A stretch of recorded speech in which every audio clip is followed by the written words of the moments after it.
Hello everyone, welcome to my channel. Let's start. So now आज की इस video में मैं आपके साथ शेयर करने जा रही हूँ 15 क्वेश्चंस पेडागोजी के।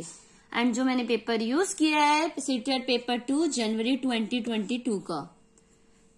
ये सोशल स्टडीज वाले जो बच्चे हैं उन लोगों का पेपर है। एंड इसमें मैं आपके साथ चाइल्ड डेवलपमेंट एंड पेडागोजी वाला पार्ट शेयर करने जा रही हूँ, जिसमें हम टोटल पहले 15 क्वेश्चंस इस वीडियो में करेंगे and in next video we will discuss next 15 questions. So let's start करते हैं। चाइल्ड डेवलपमेंट पेडागोजी में टोटल 30 क्वेश्चंस है, जिसमें से आज हम 15 क्वेश्चंस डिस्कस करने वाले। And your first question is assertion given है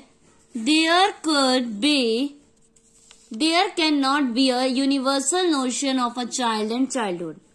And reason है understanding of children and childhood does not depend on the social cultural context. So ये जो reason given है understand करना children and childhood को, ये कहीं ना कहीं डिपेंड नहीं है सोशल कल्चर पे। क्यों बच्चा सोशल कल्चर पे डिपेंड नहीं है? कहीं ना कहीं सोशल कल्चर भी अपना रोल प्ले करता है चिल्ड्रन को अंडरस्टैंड करने में। तो रीजनिंग तो रॉन्ग है। There can not be a universal notion of a child and childhood. कोई एक यूनिवर्सल नोशन नहीं है चाइल्ड एंड चाइल्डहुड को हम मेजर करने के लिए। तो ये बात करेक्ट है कि कोई भी यूनिवर्सल नोशन नहीं है। So your correct answer is A is true but R is false. Then your next is in the context of development of children it is correct to say that. अगर हमें इस context में बात करनी हो children के development की तो क्या कहना सही होगा? Everything is determined by the genes. जो भी चीज बच्चे में आती है, डेवलपमेंट आते हैं, वो जीन्स द्वारा आते हैं, मीन्स पेरेंट्स के द्वारा। Everything is determined by the environment. सब कुछ एनवायरमेंट से लिया जाता है। बहुत nature and nurture play an interactive role. Nature और नर्चर दोनों ही इंटरेक्टिव रोल प्ले करते हैं। And the last is 3/4 of it traits are inborn while environment accounts for the rest. 3/4 traits inborn होते हैं और बाकी का जो होता है इन्वायरमेंट का होता है। So which one is the correct most suitable answer? So जल्दी से कमेंट सेक्शन में बताएंगे इसका करेक्ट आंसर क्या होना चाहिए। मैं देखूंगी आप में से कितने बच्चों ने, कितने टू बी टीचर्स ने इसका आंसर करेक्ट करा है। तो जो इसका करेक्ट आंसर रहेगा वो रहेगा बहुत nature and nurture. Nature and nurture दोनों ही अपनी तरफ एक अच्छा इंटरेक्टिव रोल प्ले करते हैं हमारे मतलब हमारी लाइफ में, डेवलपमेंट में एक बच्चे की। Next come to the third. assertion given है the age ranges prescribe for development milestones are only averages. जो एज रेंजेस होते हैं कहीं ना कहीं वो प्रिस्क्राइब करते हैं मैं डेवलपमेंट माइलस्टोन बच्चे ओनली एवरेज बताते हैं कि इस एज रेंज में क्या क्या डेवलपमेंट हो जाएगा बच्चे का, इस एज में क्या क्या डेवलप हो जाएगा। Then the reason is children develop at different rates and reach developmental milestones at different points. जो बच्चों के डेवलपमेंटल रेट्स होते हैं वो डिफरेंट होते हैं। हर बच्चा डिफरेंट स्पीड में डेवलप होता है और हर एक बच्चा हर एक माइलस्टोन्स को अपने अकॉर्डिंग अपने तरीके से अचीव करता है, डिफरेंट पॉइंट पे लेता है। जरूर नहीं है एक ही एज पे सबको इक्वली एक टाइम पे सबको एक ही चीज अचीव हो जाए, डेवलप हो जाए। नो, कुछ जल्दी कर लेता है, कुछ को टाइम लगता है। So which one is correct? Both A and R true but R is the correct explanation of A. Both A and R true, R is not the correct explanation of A. A is true but R is false. Both A and R false. तो जैसा कि आप जल्दी से comment section में बताएंगे कौन सा आंसर करेक्ट है। सो मैं आपके साथ बताना चाहूंगी कि जैसा कि इसमें कहा गया है कि एज रेंज जो होता है प्रिस्क्राइब किया गया है, ठीक है, वो एवरेज है, कंफर्म नहीं है। तो ये बात तो करेक्ट है। एंड जो रीजनिंग गिवन है कि चिल्ड्रन हर एक बच्चा अपने अलग डेवलपमेंटल रेट से डेवलप करता है, किसी का सेम नहीं होता, तो बोथ आर करेक्ट। तो कौन सा सुटेबल आंसर होगा? Both A and R false, ये तो हो ही नहीं सकता। A is true and R is false, ये भी पॉसिबल नहीं है। ए एंड आर ट्रू है बट आर गलत एक्सप्लेनेशन है। नो, आर क्या है? करेक्ट एक्सप्लेनेशन है। कहीं ना कहीं वो हमें यही तो बता रहे हैं ना कि बच्चों के जो डेवलपमेंटल रेट होते हैं वो डिफरेंट होते हैं, बट उसी को एक्सप्लेन कर रहा है एजर्शन को। सो इसका करेक्ट आंसर होगा A. Now come to the fourth one. At which stage can children solve statement of propositional logic such as if all humans are fish and some fish are intelligent, are all humans intelligent? इस तरह के question logic वाले बच्चा कौन सी stage पे जाके solve करने के लिए एबल होगा? तो पियाजेट ने टोटल कितनी स्टेजेस दी है? जल्दी से कमेंट में बताएंगे पियाजेट ने टोटल कितनी स्टेजेस दी है और उनके क्या नाम है। वीडियो को पॉज करेंगे एंड सबके सब जितने भी देख रहे हैं वॉच करें, वो सब बताएंगे कि पियाजेट की टोटल कितनी स्टेजेस है और उनके क्या नाम है। आई होप आप सब कर भी चुके होंगे। So I am going to discuss with you the stages. The 4 stages of Piaget are sensory motor stage, pre operational stage, concrete operational stage and formal operational stage. जिन्होंने भी पियाजेट की stages नहीं पढ़ी है तो मैंने अपने चैनल पे पियाजेट के स्टेजेस पे भी वीडियो बनाई है, आप वहां पे देख सकते हैं। और जो उसी के अकॉर्डिंग जिन्होंने नहीं देखी वो जरूर देखें एंड जिन्हें पता होगी वो अब तक आंसर कर चुके होंगे। सो जिस तरह की क्वेश्चन हमारे सामने दिया था वो बच्चा फॉर्मल ऑपरेशनल स्टेज में सॉल्व कर पाएगा। कौन से स्टेज में? फॉर्मल ऑपरेशनल स्टेज, बिकॉज इसमें लॉजिकली उसे सोचना है एंड फॉर्मल ऑपरेशन स्टेज में बच्चा लॉजिकली सोचने लगता है। Next your 5th is which of the following is a critique of Jean Piaget theory of cognitive development, कि इनमें से कौन सी बात सही है? एक इंपॉर्टेंट रोल है जीन पियाजेट थ्योरी के according. Language play a very important role in cognitive development of a children, कि जो लैंग्वेज होती है वो कहीं ना कहीं फिर इंपॉर्टेंट रोल प्ले करती है कॉग्निटिव डेवलपमेंट में बच्चे की। Children learn by actively acting upon their environment. Children कैसे सीखते हैं? एक्टिवली, जैसे जैसे वो इन्वायरमेंट एक्टिवली एंगेज होते हैं उसके थ्रू वो सीखते हैं। Children think in ways that are qualitatively different from that of adult. जो बच्चे वो होते हैं वो डिफरेंट तरीके से सोच पाते हैं in comparison to adult. Children have an inborn desire to make sense of the world. Children में inborn desire होता है जो वर्ल्ड को वो सेंस कर पाते हैं। So which one is correct according to the question? तो जो काफी सुटेबल है।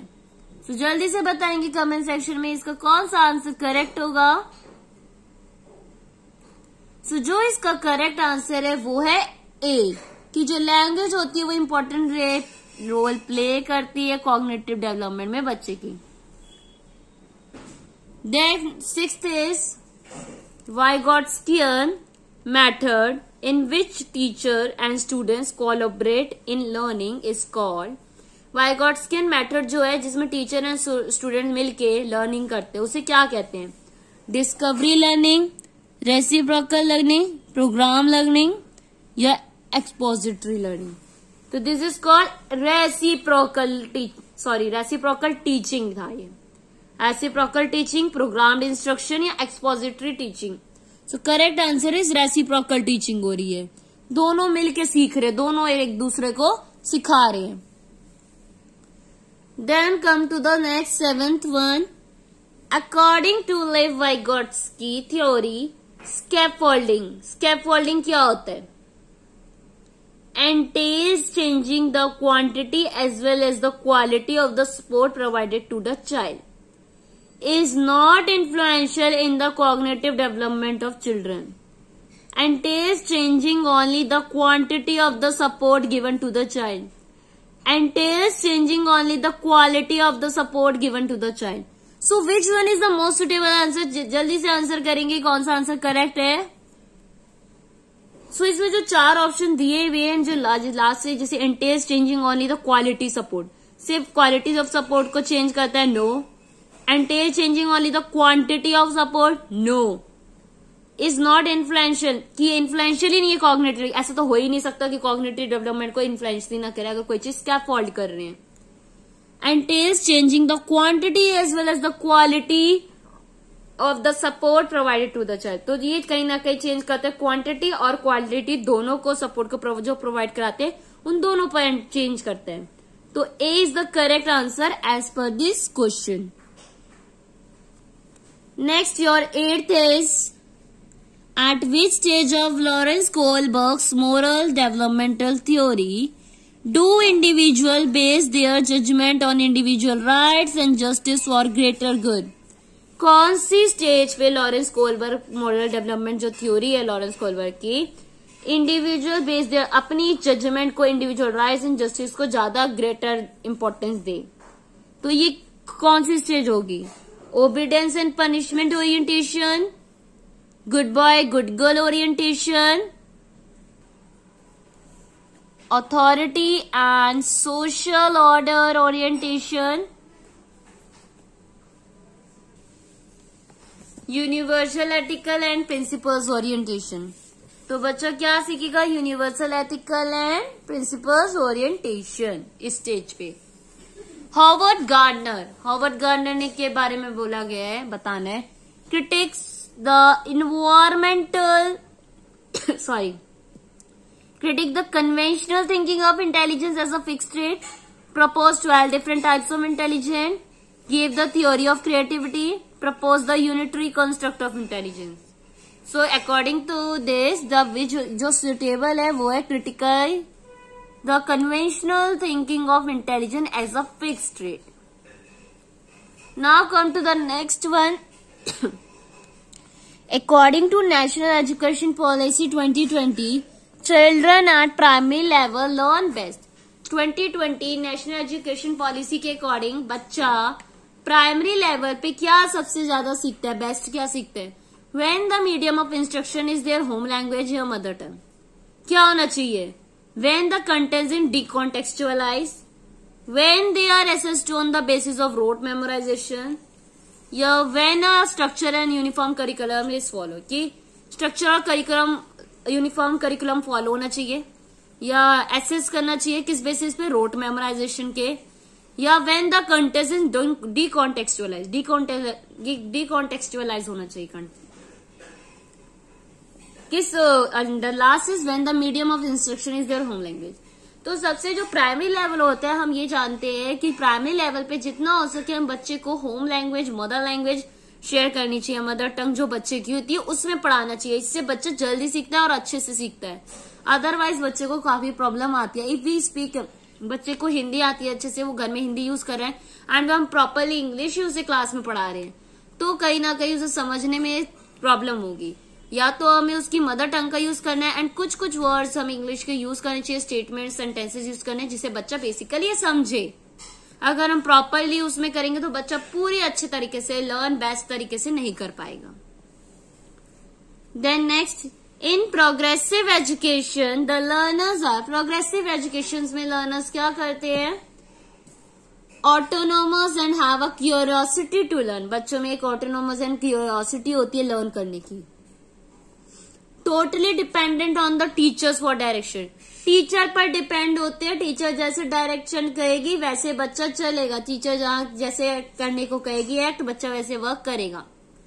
Consider uncivilised beings who needs to be socialise. Consider क्या करेंगे?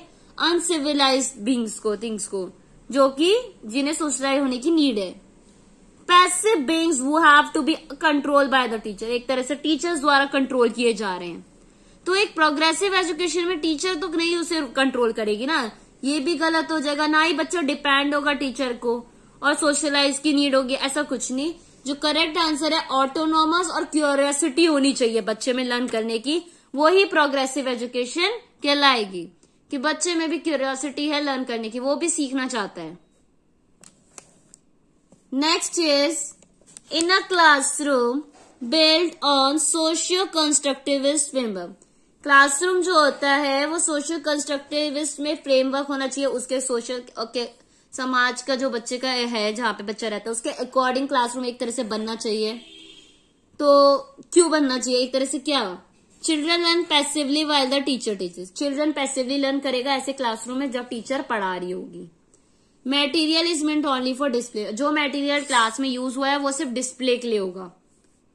Sitting arrangement changes according to the activity, sitting arrangement change होनी चाहिए एक्टिविटी के अकॉर्डिंग।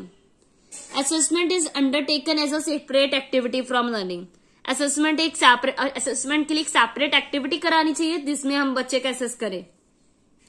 तो जो करेक्ट आंसर है वो है सिटिंग अरेंजमेंट। हमें एक्टिविटी के अकॉर्डिंग सिटिंग अरेंजमेंट चेंज करना है।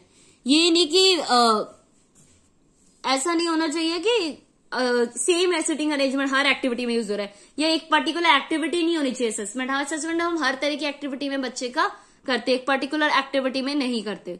तो सिटिंग अरेंजमेंट चेंज होते रहना चाहिए, जिससे क्या होगा, सोशल कंस्ट्रक्ट के अकॉर्डिंग हम सिटिंग अरेंजमेंट अरेंज करेंगे एंड बच्चे में भी क्यूरियोसिटी इंटरेस्ट रहेगा एक्टिविटी में पार्टिसिपेट लेने का। Which of the following is not a correct strategy for a teacher to address gender stereotyping in a middle school classroom? इनमें से कौन सा करेक्ट स्ट्रैटेजी नहीं है टीचर के लिए कि वो जो जेंडर स्टीरियोटाइप क्लास में एड्रेस करा रही है मिडिल स्कूल क्लासरूम में, कौन सी चीज करेक्ट नहीं है एज अ टीचर, आपको नहीं करनी चाहिए। Discuss gender as a social construct. Discuss करना जेंडर एक सोशल कंस्ट्रक्ट है। Encourage non sexist behaviour, non sexist behaviour को एंकरेज करना। डिस्कस करना portrayal of women and man in text book critically. जो पोर्ट्रे है वुमेन एंड मैन का books में दिया हुआ है कि वुमेन्स का किचन में रहती है, मैन बाहर जाके जॉब करते हैं, तो उसके ऊपर डिस्कशन करना। या encourage boys to take up maths and science and girls to take up language. तो एज अ टीचर आप कौन सी चीज नहीं करोगे? आपने अभी तक जो 3 पॉइंट पढ़े उसमें आपने देखा टीचर कहीं ना कहीं उस जेंडर स्टीरियोटाइप थिंकिंग को एक्सप्लेन कर रही है बच्चों को, ताकि जो बच्चों के माइंड में वो क्लैरिफिकेशन हो, जेंडर स्टीरियोटाइप नहीं हो रहा है, ना रहे। बट ये जो डी वाला पॉइंट है, कहीं ना टीचर कभी भी किसी बच्चे को ये नहीं कहेगी कि boys you have to choose maths and science because boys के लिए मैथ्स अच्छी होती है एंड गर्ल्स के लिए language. No, this is wrong. तो ये कहीं ना कहीं स्टीरियोटाइप थिंकिंग को बढ़ावा देगा अगर हम ये चीज बच्चों को बोलेंगे। तो ये एज अ टीचर एक मिडिल स्कूल क्लास के टीचर को नहीं करना चाहिए। Then come to the 14th question, what pedagogical strategy should school adopt to cater to individual differences among learner? क्या पेडागोजिकल स्ट्रेटेजी स्कूल को अडॉप्ट करनी चाहिए कि जो इंडिविजुअल डिफरेंसेस है उसको खत्म कर सके बच्चों के। Removing all differences among the, कि मतलब जो इंडिविजुअल रैंक्स है उसको कैटर कर सके। रिमूविंग ऑल डिफरेंसेस, सारे डिफरेंसेस रिमूव कर देना हर एक बच्चे में, या डिसमिसिंग ऑल डिफरेंसेस, डिसमिस कर देना, छोड़ देना, जो भी डिफरेंस है उसको ध्यान न देना। Treating all learners in the same manner, बच्चों को एक तरीके से ट्रीट करना, तो ये तो कोई तरीका नहीं हुआ इंडिविजुअल डिफरेंस को समझने का। Catering to individual needs by preparing individual education plan, कि बच्चे के लिए इंडिविजुअल नीड्स के अकॉर्डिंग उसका इंडिविजुअल एजुकेशन प्लान बनाना चाहिए। So this is the correct strategy जो एक स्कूल को अडॉप्ट करनी चाहिए इंडिविजुअल डिफरेंस को एक्सप्लेन करते हुए, क्योंकि हर बच्चा डिफरेंट होता है, हर बच्चे की नीड्स अलग होती है, हर बच्चे का मेंटल डेवलपमेंट अलग होता है, तो हर बच्चा हर एक चीज को डिफरेंट स्पीड पे कैच करता है। तो D is the correct answer. Then 15th last question of this video and next 15 question we will discuss in our next video. Which of the following is an example of question that would promote critical thinking in children? इनमें से कौन सा question है जो बच्चे के mind में critical thinking को बढ़ावा देगा? Draw diagram of plant cell, plant cell का डायग्राम बना दो। तो इसमें बच्चे की क्रिटिकल थिंकिंग हो रही है, बच्चा खुद से कुछ सोच नहीं रहा, उसने पिक्चर देखी भी है प्लांट सेल की, वो एज इट इज ड्रॉ कर देगा, इसमें कोई थिंकिंग, कुछ क्रिटिकल थिंकिंग नहीं हुई। Suggest various ways to resolve water shortage in your state, कैसे हम अपने वाटर की जो शॉर्टेज है उस प्रॉब्लम को सॉल्व कर सकते हैं, इसका सॉल्यूशन हम बच्चों से मांगेंगे। तो हाँ, इसमें ये हम कह सकते हैं बच्चा क्रिटिकली सोचेगा कि क्या क्या तरीके से हम वाटर की शॉर्टेज की प्रॉब्लम को सॉल्व कर सकते हैं।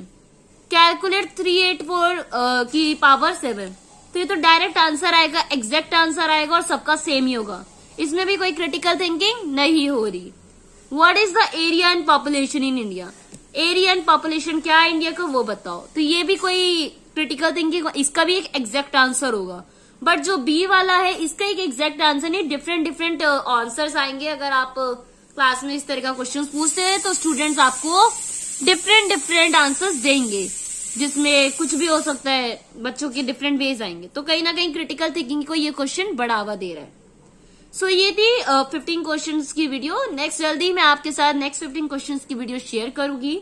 अगर आपको ये वीडियो अच्छी लगी है तो जरूर कमेंट सेक्शन में बताइए कि आपको वीडियो कैसी लगी है, ताकि मुझे अगर कोई कमी भी हो तो आप वो भी शेयर करिए, ताकि मैं अपनी कमिंग वीडियोस में उसको इम्प्रूव कर सकूं। So thank you for watching my video everyone.